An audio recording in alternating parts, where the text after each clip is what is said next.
When the Harper family moved into the old colonial farmhouse on the outskirts of Harrisville, Rhode Island, they thought they had finally found the peaceful countryside life they'd been dreaming of. Mark and Susan Harper, along with their 5 daughters, Emily, Claire, Rachel, Jenna, and little Sophie, had been searching for a place where their girls could run freely, where life would slow down enough to appreciate simple joys like sunrises and warm family dinners. The property was large, surrounded by fields, forests, and a weathered red barn that hadn't seen livestock in years. The farmhouse itself was built in the 1700s, and though it had its creaks and groans, Susan saw it as full of charm and history. But the Harper family had no idea that history would soon become their nightmare. The first few days were uneventful. The girls explored the woods, Susan cleaned every inch of the dusty old kitchen, and Mark worked on fixing the broken fence posts around the field. Everything was going well, until Sophie, the youngest, began talking about a woman in her room. At first, Mark and Susan brushed it off as an imaginary friend. Moving to a new house was stressful for a child that young, and they figured she was just adjusting in her own way. But then Sophie began to cry at night, screaming that she's watching me again.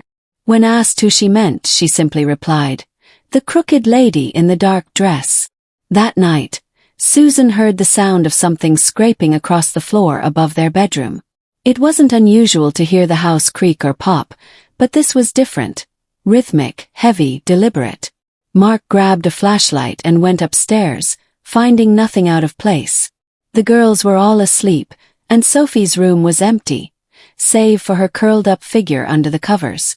But the next morning, deep gouges had been carved into the wooden floor in her room, forming what looked like a crude circle with strange symbols. Claire, the second eldest, was the next to notice things. She came down one morning pale and shaking, claiming that her closet door kept opening by itself, even after she'd locked it shut with an old iron latch. Rachel, always the skeptic, told her she was just dreaming. But then Jenna found the family cat, Muffin, hissing violently at an empty corner of the hallway one night. When Susan picked the cat up, Muffin clawed wildly, leaving deep scratches down her arm. Susan tried to maintain calm, believing maybe the stress of the move was affecting them all. She even invited a neighbor over to talk about the area. The neighbor, an older woman named Diane Parker, sat at their kitchen table with a stiff smile and offered a warning wrapped in kindness. "You know," Diane said, "people around here used to talk about the Perron farm like it was cursed. Folks said it was built on land that should have stayed quiet." When Susan asked what that meant, Diane lowered her voice and said, "There was a woman, Bathsheba Sherman. She lived here a long time ago. They say she worshipped the devil. Hung herself in the barn after doing terrible things. Some say she never left." That night Susan didn't sleep. The name Bathsheba echoed in her thoughts. She started researching the history of the farmhouse and was horrified by what she found.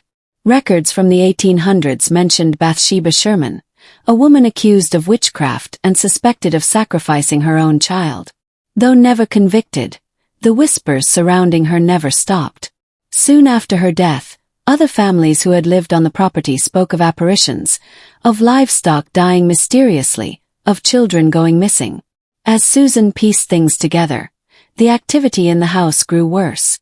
Emily started having night terrors, waking up gasping for air and screaming that someone was holding her down. Mark tried to explain it away. Just dreams, just imagination, but even he couldn't deny what was happening.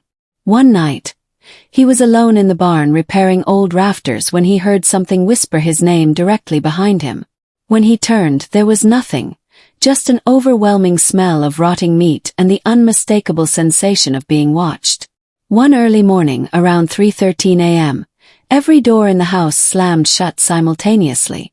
The girls screamed as the windows burst open, letting in a freezing wind. In the chaos, Susan saw something at the end of the hallway, a tall, hunched figure with black eyes and a face twisted into an eternal sneer. It vanished as quickly as it appeared, but the sense of dread it left behind lingered. Desperate, Susan contacted a local priest, Father Paul Mitchell. He visited the home and conducted a blessing, but the moment he entered Sophie's room, he went silent. When he finally spoke, He said he felt a powerful malevolent presence, something ancient and angry.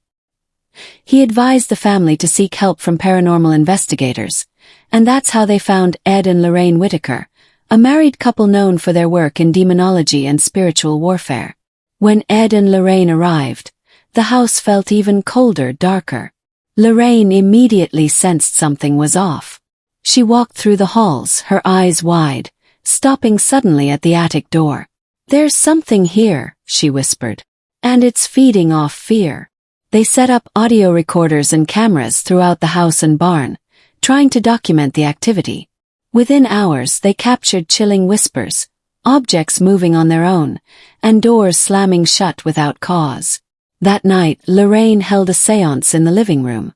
The Harpers and the investigators sat around a table, candles flickering as Lorraine attempted to communicate. Almost immediately, the room grew ice cold. Lorraine's voice changed, becoming deep, almost masculine, as she spoke in an unfamiliar language. Suddenly, the table shook violently, and Susan screamed as Lorraine levitated several inches off the ground before crashing back into her chair. When she came to, Lorraine whispered, "It's Bathsheba. She's still here. She believes this is her home." Following that séance, things escalated quickly. Sophie vanished for 3 hours one afternoon, only to be found in the basement, curled up and muttering, "She wants me to stay." When Mark carried her upstairs, he felt something shove him hard from behind. He hit the wall so hard he cracked his shoulder. Every member of the family began experiencing bruises, scratches, and in Emily's case, a bite mark that couldn't have been self-inflicted. Lorraine and Ed performed a cleansing ritual, stronger than a blessing but not as severe as an exorcism. During the ritual, every light in the house blew out. The fireplace erupted, and a wind like a hurricane tore through the rooms. Lorraine called out to the spirit, demanding it leave in the name of God, demanding it relinquish its hold on the family. Then there was silence. Not just quiet, total terrifying stillness. The kind that makes your ears ring and your breath catch. And then it was over. The Harpers stayed in the house a few more months after that, and though there were occasional creaks, none of the violent or terrifying events returned.